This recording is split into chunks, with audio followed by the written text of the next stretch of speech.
Hello there, dear guys and girls. It's good to be back again. You've sent me many emails asking why I'm not making any more videos. Well, I am making them.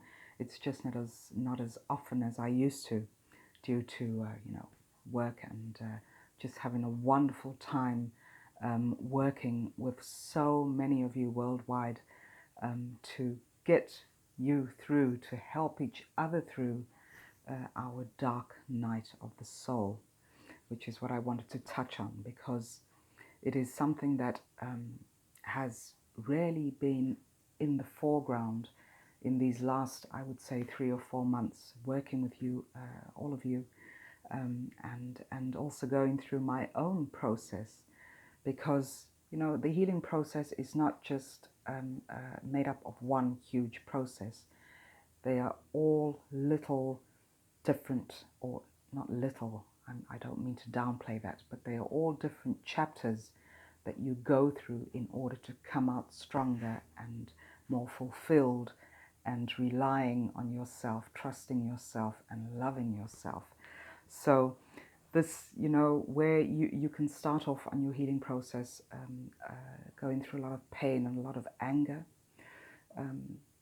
If I just look back on my healing process in the last 2 years, and see, where I have arrived right now.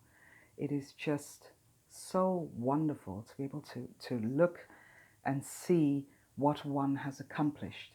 And this is also working with clients to see where they start, where you all start, where you are in the middle, and where you are at the end. And it is just such a beautiful process. But of course, when you start out on that process, it is heart-wrenching, not only for yourself, but for those around you as well. And this is the dark night of the soul. There are very many definitions that are given to this very well used phrase, and it's different for everybody. This is just, shedding light from my experience, from my definition of it. And the dark night of the soul is something that we all struggle with, especially when coming out of a very traumatizing situation, when we have been through emotional and physical abuse. And it is finding ourselves again, reconnecting with ourselves. And the dark night of the soul is really making the transition from what you know to what you don't know. So what you know is that you have been abused, that you have been in abusive relationships, and that you are moving to get through. You want to get to the light because you are in this darkness, and you get into a panic and you get angry and you get frustrated because there seems like there is no way out. You are groping, you are literally groping around in the dark. And this is something that we all go through at various stages in our lives. Just looking back on my own life, I think the catalyst for the dark night was at the very tender age of 13, when I moved with my parents and siblings from Zimbabwe, where I was born, to where I am now, to the Netherlands.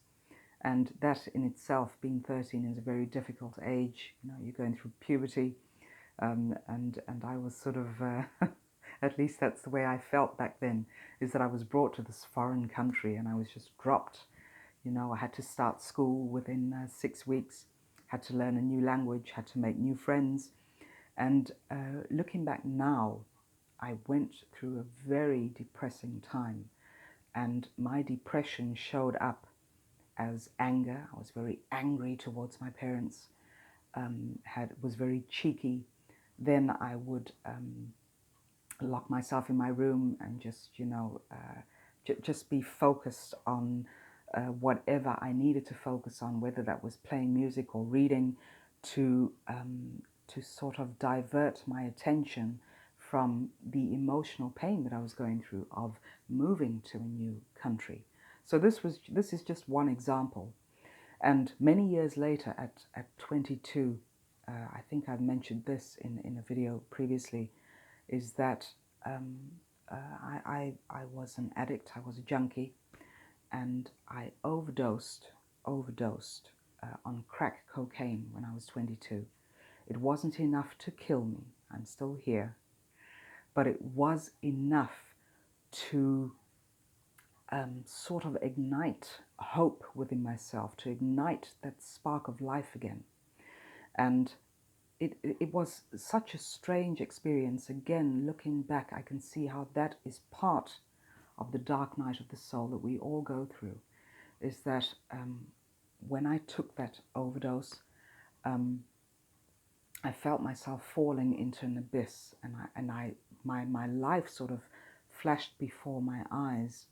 I saw my family and my friends and my siblings, and I recalled situations that I had been through in my young life at that time. And I just felt myself free falling. It was getting darker and darker and darker and darker. And somewhere, I don't know if it was a man's voice or a woman's voice, I don't know. I would say it was source energy that was speaking to me, said to me, "Do you really want to die?" And I couldn't speak, because I was in such a panic from this free fall into darkness that I couldn't utter a word. I was aware of where I was. I was laying in bed at the time, and I realized I was laying in bed, but I was sort of detached, and I was looking down at myself lying on the bed. And I remember screaming in my head, "No, I do not want to die. I just don't want to feel the pain any longer." And that is what, just saying that in my mind, it seemed that is what pulled me out of really falling into unconsciousness. And this is when I realized that I was given a new opportunity to scrutinize my life, to look at what this darkness that I was feeling, what this darkness was trying to tell me, and what I could learn from it, and how I could turn my life around in order to serve myself. I had no idea how to do that, but I knew that is what I wanted to do. I wanted to serve myself, and in doing so, serve others. And it has taken me since 22 up until now. I'm now 45, where I have now come full circle in acknowledging that I have been through that dark night, and I'm here, and I listened to that inner voice, and I called on whatever resources, inner resources, to get out. And of course, with the help of those who cared for me, who still care for me, who love me, they also, that is my tribe, they pulled me through this. But again, many people can pull you through the dark night, can pull you through a very tough situation, or help you to get through that. But at the end of the day, it is all your responsibility to help yourself, to heal yourself. So the tools that are given to you are the tools that you can use to further on your journey. So it is making that transition, just to repeat myself again, is that you are making the transition between what you know, the abuse, to what you don't know, and that is the light, that is where you want to go to. So, you know, your soul knows you are loved.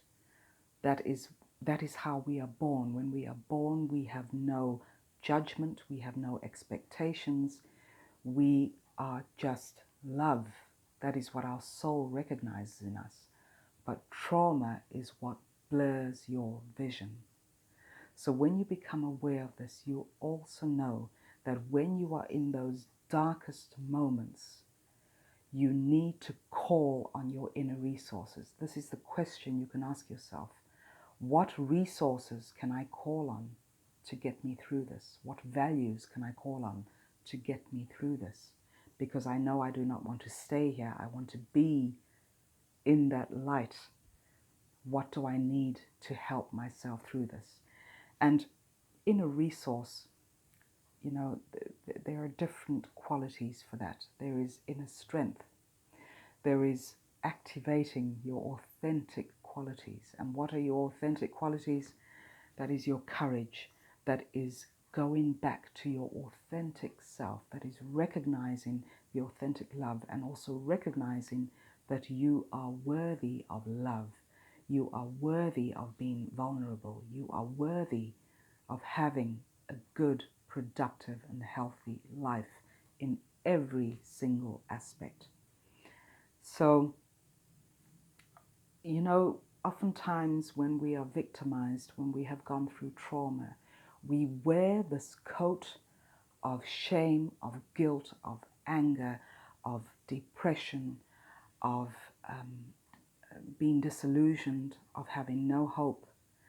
And it is up to us to put on that coat of our truth, our authentic truth, that you have every ability and capability of transcending abuse, of getting to that place where you can look and see what your responsibility was when you are going through abuse and when you are coming out of it. Because, it is so easy to put the blame on people, but it is not so easy to take responsibility and look to see what we need to do in order to get ourselves through the very dark night of the soul. It is a beautiful transitioning if you allow it. So when you are in that state of fear, ask yourself that question: what inner resources can I call on to help me through this? And this is what is going to pull you through. When you have that vision of your life, we can stay focused, because that is just the thing. Whatever you focus on grows.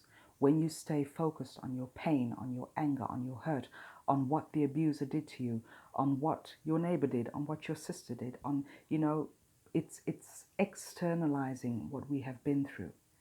And of course, in the beginning stages of healing, you will look for people to blame. But really, in order to heal, you have to focus on the qualities that are going to pull you through this. And when you shift that focus, that is when you can make the switch in your mind. Because the more you focus on your great inner resource and your great authentic qualities, the less focus you are going to put on being in that very dark space. Because when you focus on the dark space, that is where you remain. That is the only thing your thoughts are playing on. And whatever your thoughts play on, whatever is going on in your mind, is what you are creating. And the same is true for when you start creating different thought patterns, because then you can also create a different life experience. Not an easy thing to do, but it is absolutely possible. And it is something that we need to take responsibility for and set about doing. Because life is meant to be wonderful. Life is meant to be you enjoying every moment of it and learning from the difficult times, learning from the trials and tribulations that we go through. But ultimately, life is meant for us to enjoy it, to explore it, to experience it. And this is absolutely possible. This is something I want to let you know. And this is something that we all subconsciously know. But it is about lifting that fog, lifting the blur that the trauma has caused us or has put into place. It's lifting the blur, lifting the fog, whatever you want to call it, and having that very open and very truthful vision for yourself and for your life. Please share your comments down here below. And if you're looking to get in touch, right under the video in the right-hand corner, you will see a little arrow. If you click on that, you will come into the description box, and that's where my website is and my email address. Thank you all for watching. Please share your stories, and looking forward to speaking to you all very, very soon. Thank you for allowing me into your lives. I truly appreciate that. Bye-bye for now. Take care of yourself.